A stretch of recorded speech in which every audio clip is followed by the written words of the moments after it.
Hi friends, welcome back to our channel. ఈరోజు వీడియోలో పుదీనా గురించి కొన్ని విషయాలు తెలుసుకుందాం. పుదీనా గురించి కొన్ని విషయాలు తెలుసుకునే ముందుగా దీన్ని ఎలా ప్రాపగేట్ చేసుకోవాలి, స్టెమ్స్తో ఎలా గ్రో చేసుకోవాలో ఒకసారి చూద్దాం.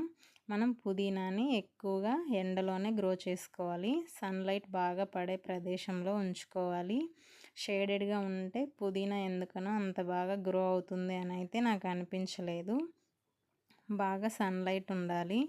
అదే మనం స్టెమ్స్తో గ్రో చేసుకునే టైంలో మటుకు అంత డైరెక్ట్ సన్ పడాల్సిన అవసరం లేదు. అలా డైరెక్ట్ సన్లో కానీ స్టార్టింగ్లోనే పెడితే దాని యొక్క స్టెమ్స్ మాడిపోయి ఇంకా లీవ్స్ అనేవి డెవలప్ అవ్వవు. కొన్ని రోజులు మనం షేడెడ్గా ఉంచుకొని ఒక 2-3 లీవ్స్ డెవలప్ అయ్యే టైంలో, గ్రో అయ్యే టైంలో మనం ఇలా సన్లైట్లో పెట్టుకోవచ్చు. చూడండి ఎంత చక్కగా ఫ్రెష్గా ఎంత బాగుందో. మనం మార్కెట్లో తీసుకునేవి ఇంత పెద్ద లీవ్స్ వస్తున్నాయి అసలు. అలాగే మన ఊరికి ఇప్పుడు కదిలిస్తున్నాను కదా, అప్పుడే ఎంత మంచి స్మెల్ వస్తుందో అసలు. పుదీనా నుంచి ఘాటైన సువాసన వస్తుంది. ఇప్పుడు బయట కొనేదానికైతే ఎలాంటి సువాసనలు రావట్లేదులండి. మనం ఇంట్లో గ్రో చేసుకుంది జస్ట్ అలా కదిలిస్తుంటేనే దాని నుంచి మంచి వాసన వస్తుంది. బయట కొనే దాంట్లో ఎలాంటి స్మెల్ ఉండట్లేదు. ఎందుకంటే వాళ్ళు అనేక సార్లు వాటర్ దాని మీద చల్లి ఇంకా అలా వాటర్ చల్లటం వల్ల అలా స్మెల్ రాకపోయినా పర్లేదు, హెల్త్కి మంచిది కదా తినటం వల్ల, అలా అయితే ఓకే. కానీ ఈ మధ్యకాలంలో కొంతమంది ఆకుకూరలు అమ్మేవాళ్ళు ఆకుకూరలు మిగిలిపోయినప్పుడు ఒక లిక్విడ్ లాంటి పదార్థాన్ని వాటర్లో కలిపి ఇలా ఆకుకూరలన్నీ ముంచి తీస్తే ఎంతో రిఫ్రెషింగ్గా తయారవుతాయంట. అలాంటివి తిని మనం ఏమాత్రం ఆరోగ్యంగా ఉండం. అందుకని మీరు తీసుకునేటప్పుడు గమనించండి. ఇలాంటి టబ్లో ఇంత బాగా గ్రో అయింది. చిన్న చిన్న పార్ట్స్లో కూడా మనం మంచిగా గ్రో చేసుకోవచ్చు. ఇంతకుముందు వీడియో కూడా చేశాను, చిన్న పార్ట్స్లో ఎంత బాగా గ్రో అయిందో షార్ట్ వీడియో పెట్టాను, ఒకసారి చెక్ చేయండి. ఇంత చిన్న చిన్న స్టెమ్స్తోనే గ్రో చేసుకునేదాన్ని మళ్ళీ బయట అన్హెల్దీగా ఎందుకు కొనటం, ఇలా హెల్దీగానే ఇంట్లో గ్రో చేసుకొని వాడుకోవచ్చు. బయట అయితే ఇంత పెద్ద లీవ్స్ కూడా ఉండట్లేదు కొన్ని చోట్ల. మీరు ఇంట్లో చక్కగా గ్రో చేసుకోవచ్చు. ఒకసారి ట్రై చేయండి. ఒకసారి వేసామంటే ఎన్నో రోజులు మనం ఇలా కట్ చేసుకొని తీసుకుంటే మళ్ళీ ఎంతో చక్కగా గ్రో అవుతుంది. ఇలా కట్ చేసిన తర్వాత కూడా ఎలా గ్రో అయిందో చూపిస్తాను చూడండి. ఇప్పుడు దీని గురించి కొన్ని విషయాలు తెలుసుకుందాం. పుదీనాను చాలామంది నిత్యం పలు వంటకాల్లో వాడుతూనే ఉంటారు కదా. ఈ పుదీనా నుంచి ఘాటైన తాజా సువాసన వస్తుంది. దీంతో పుదీనా వలన వండిన వంటకి చక్కటి రుచి వాసన వస్తుంది. అయితే రుచి వాసనలకే కాదు, ఔషధ గుణాలకు కూడా పుదీనా పెట్టింది పేరు అని చెప్పొచ్చు. ఇందులో ఉండే ఔషధ గుణాలు మనకు ఎంతగానో మేలు కలిగిస్తాయి. పలు అనారోగ్య సమస్యలను నయం చేస్తాయి. అవేంటో తెలుసుకుందాం. పుదీనాని ప్రతిరోజు తీసుకోవటం వలన శ్వాస సమస్యలను నివారిస్తుంది.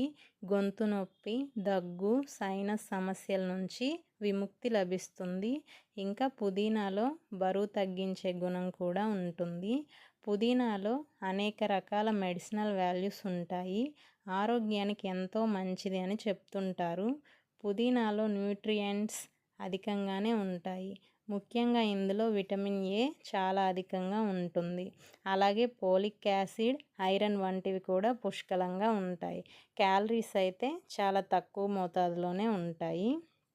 పుదీనాలో మేజర్గా చెప్పుకోదగినవి, ఇంకా పుదీనాని ఎక్కువ ఫుడ్లో వాడుతూ ఉంటారు. ఎందుకంటే ఫుడ్ ఎక్కువసేపు తాజాగా ఉంటుంది, మంచి సువాసనతో కూడా ఉంటుంది. అందుకని ఫుడ్లో ఎక్కువ వేసుకుంటారు.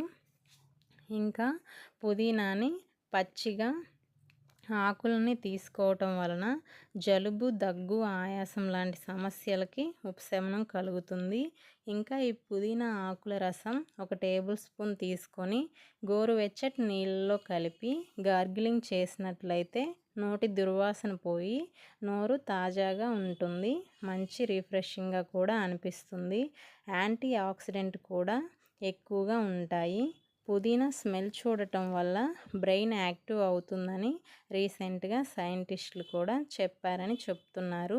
తల తిరగటం, చికాగ్గా ఉండటం వంటి వాటి నుంచి పుదీనా స్మెల్ చూడటం వల్ల కొంచెం రిలాక్సింగ్గా కూడా అనిపిస్తుందంట. మీరు ఒకసారి ట్రై చేసి ఎలా ఉందో చూడండి మీరే. మరి విన్నారు కదా, పుదీనాలో ఎన్ని ఆరోగ్య ప్రయోజనాలు ఉన్నాయో. కనుక మీరు ప్రతిరోజు వంటల్లో ఉపయోగించుకోండి. అయితే ఇది రుచి వాసనలకే కాకుండా వైద్య గుణాలు కూడా పుష్కలంగా ఉన్నాయి కాబట్టి ప్రతి ఒక్కరూ తప్పకుండా వాడుకోవాలి. ఇందులో ఉండే ఔషధ గుణాలు మనకు ఎంతగానో మేలు చేస్తున్నాయి కదా. పుదీనా ఆకులను వేసి కాచిన టీ తీసుకోవటం వలన జీర్ణ వ్యవస్థ పనితీరు కూడా మెరుగుపడుతుందంట. పుదీనా ఆకులకు ఇంతటి ప్రాముఖ్యత ఉందని మీకు తెలుసా? తెలిస్తే కామెంట్ రూపంలో నాకు తెలియచేయండి. మనం పుదీనా ఆకులుగా తీసి ఎప్పుడు వాష్ చేయకూడదు.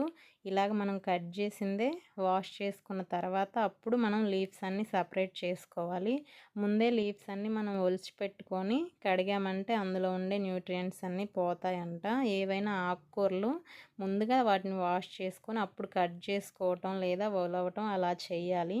ఇలా వాటర్లో తీసిన తర్వాత డ్రైన్స్ ఉండే ఒక గిన్నెలోకి వేసుకుంటే వాటర్ అన్నీ వెళ్ళిపోతాయి. అప్పుడు మనం నీట్గా పుదీనాని ఒలవచ్చు. కాడలన్నీ సపరేట్ చేసి మనం ఎన్నో విధాలుగా పుదీనాని ఉపయోగించుకోవచ్చు.